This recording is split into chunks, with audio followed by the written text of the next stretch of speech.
Wrong missile, and Tel Aviv goes dark. On May 22nd, 2025, somewhere above the screaming through the upper atmosphere. Its target? Airport, the heart of Israel's civilian air network.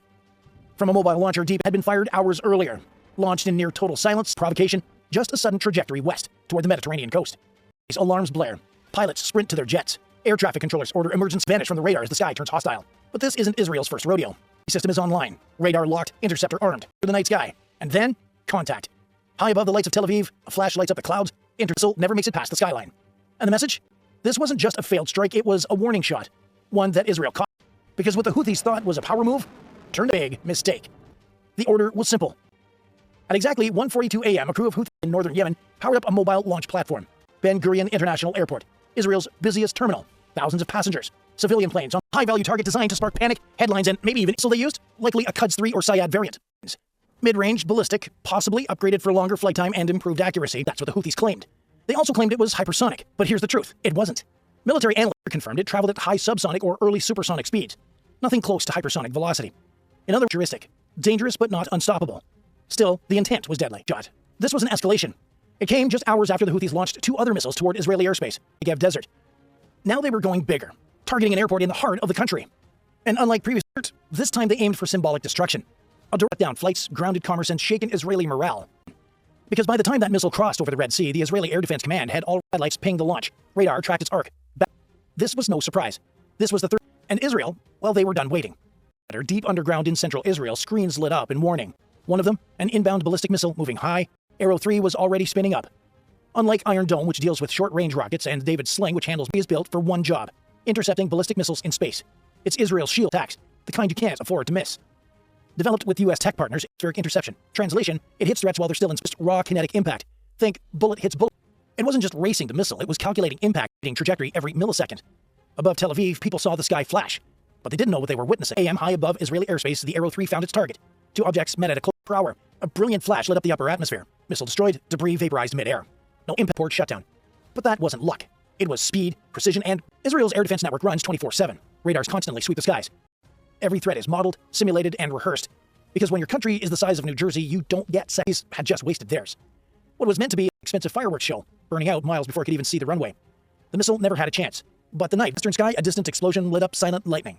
Not a sound, just a momentary glow over the clouds, as if a song. And just like that, it was over. No impact, no blast, no crater. Job somewhere beyond visible range. But for the people standing in gas, it felt like the world had just held its breath.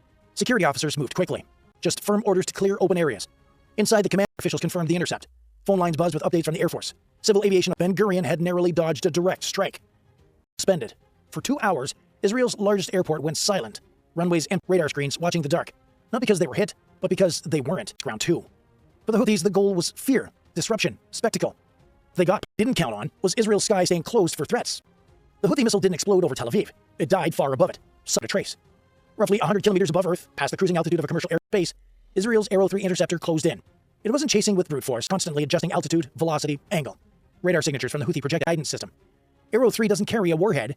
Its entire body is the weapon. Built by Israel Aerospace Industries and co-developed with the U.S. Missile Defense Agency, a hit-to-kill system. The idea is pure kinetic energy. You're smashing directly into it at hypersonic speed. And in this case, it worked. 2:18 a.m. over the Judean hills, a bright flash erupted in the upper atmosphere. No debris fell, just a crisp white dot on infrared, captured by Israeli satellites and high-altitude drones. To the Israeli air defense crews monitoring the kill in real time, it was confirmation of everything, but to military analysts worldwide, it was something bigger. Arrow 3 could do more than defend the Negev. It could knock down long-range threats from Yemen, Iran, or anywhere. That missile flew over 1,400 kilometers. 399. The system's radar, the Super Green Pine, had picked it up moments after launch. Target tracking, interceptor selection, launch authorization chain that takes 5 minutes, compressed into less than 60 seconds. And while the Houthis, Israel, had more than one arrow on the bow. In fact, sources later confirmed that standard redundancy protocol. If the first misses, the second finishes the job. Boom. No splash, no impact crater, just a streak of fire erased mid-flight. Brutal.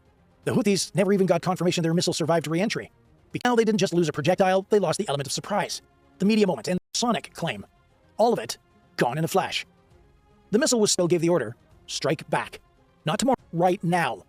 At 3:07 a.m., just 49 minutes after the attempted attack on Ben Gurion, fighters lifted off from Hatzerim Air Base, engines roaring into the southern night, their afterburners painted streaks of heat across their target, the exact coordinates of the Houthi launch site near Sadr. Data gathered by real-time satellite feeds and confirmed, already circling the region. This wasn't about symbolism. This was each aircraft carried a mix of JDAMs, GPS-guided bombs, and Delilah cruise missiles, optimized for mobile or camouflage. The F-15I, Israel's long-range strike eagle, was built for nights like this. Loads, refueling range that could touch anywhere in the Middle East without permission. 21 a.m., the strike package arrived over northern Yemen. Flying low, smart, and fast. Think of them as they scanned, loitered, then struck. Launcher site that fired the missile at Israel just hours earlier. A few seconds later, the J-dams followed. These weren't scattered. These were bunker busters. Precision drops. One target. Inside a wadi, likely a command post or storage site. The bomb hit with surgical force. Secondary explosions followed. Ammunition? But the message was unmistakable.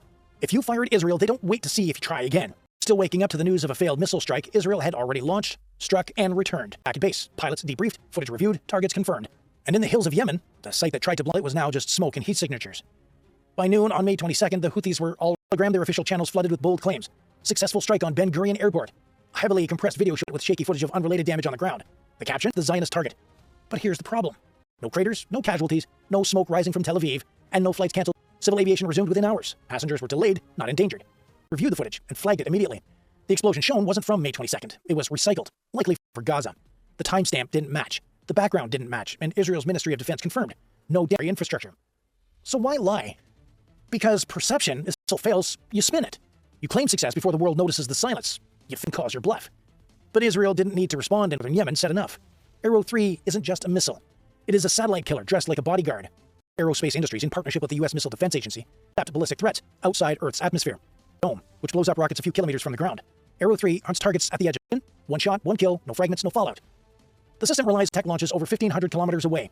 Once a threat is confirmed, Arrow 3 launches from an upper atmosphere and uses onboard optics to find and destroy it. Arrow 3 is also maneuverable in space, and think steering a dart in zero gravity. It can pivot last-minute decoys or false signals. The Houthis tried to send a surprise it into vapor. And if they, or anyone else, not empty, it's armed. One failed missile, and the Middle East took many hours after the strike. Israel wasn't the only country watching. Across the region, radar execs were scrambling. British Airways and Lufthansa immediately suspended flights to Tel Aviv, citing elevated threat conditions, routed aircraft away from Israeli airspace. Even Jordan issued a brief no-fly alert along its way, because when a ballistic missile crosses two countries' airspace, everyone gets nervous. Gulf states already reinforced their air defense coverage. Saudi Arabia increased cover Riyadh. The UAE initiated an intelligence sweep for Houthi communications linked to Iran. And that's Tehran. The Houthis don't build their tech, especially Sayad variants and long-range platforms, trace back to Iranian funding, training, and one of those missiles flies towards Israel, the region doesn't just see Yemen are heating up. Meanwhile, CENTCOM assets in the Red Sea, American destroyer-based aircraft, shifted formation just in case. It might not aim for an airport. It might aim for a ship or a city. And now the whole region is listening. But its message did. The Houthis fired to shake Israel's confidence. Instead, they tested the fast system in the region and lost badly. And this time they hit a wall. But next time, it might come from a new angle. Their drone. A coordinated multi-front strike. Israel or the region, be ready. What do you think? Actually hit its target? Or are we seeing the limits of their reach? And if you want to go a step further and support this channel directly, please join the fleet. You get loyalty badges, and you help us bring more true maritime and military stories to the surface. Click join on our channel page and get on board. Don't alert, because the Red Sea isn't quiet. It's just waiting for the next move.